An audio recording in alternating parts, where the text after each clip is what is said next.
Let's talk divorce options. I'm getting a lot more calls as a certified divorce lender. I get calls all the time, but a lot more calls around an assumption.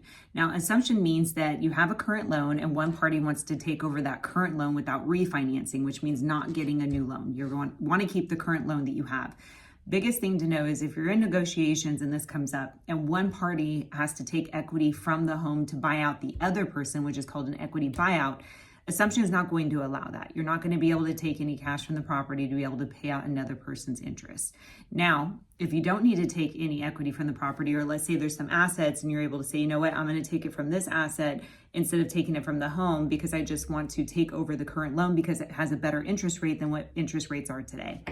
You would want to contact the servicer, which is who you make your mortgage payment to, and you want to talk to the assumptions department, and you want to ask if that's an option that's available on the specific property and loan that you have. It may or may not be. Now, they typically take a long time.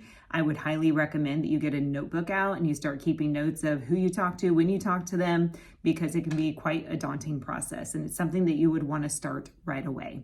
Now, if an assumption is not an option, you may be able to negotiate within the terms that one party has so much time in order to be able to refinance and get a new loan, because we know the interest rates are going to drop in the next year or two. So if you get a couple years that you have available to be able to put it in your own name and refinance it at that time, it's going to be better to keep the current loan structure that you have.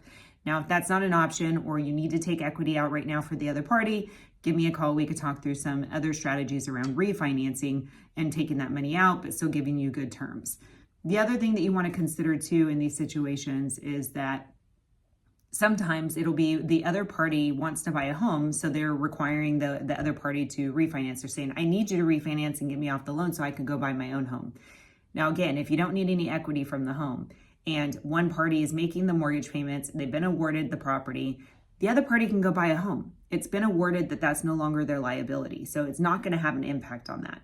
So really important things to consider when you're looking at divorce options. I'd be happy to go over specific scenarios with you if you have any questions, as it is very detailed and very specific in these arenas, but a lot of strategies that a lot of people don't realize are available. So I'm happy to go over those with you if you have any questions, and hope you found some tidbits that's helpful in here. If you know anybody that's going through a divorce, pass this along to them as well.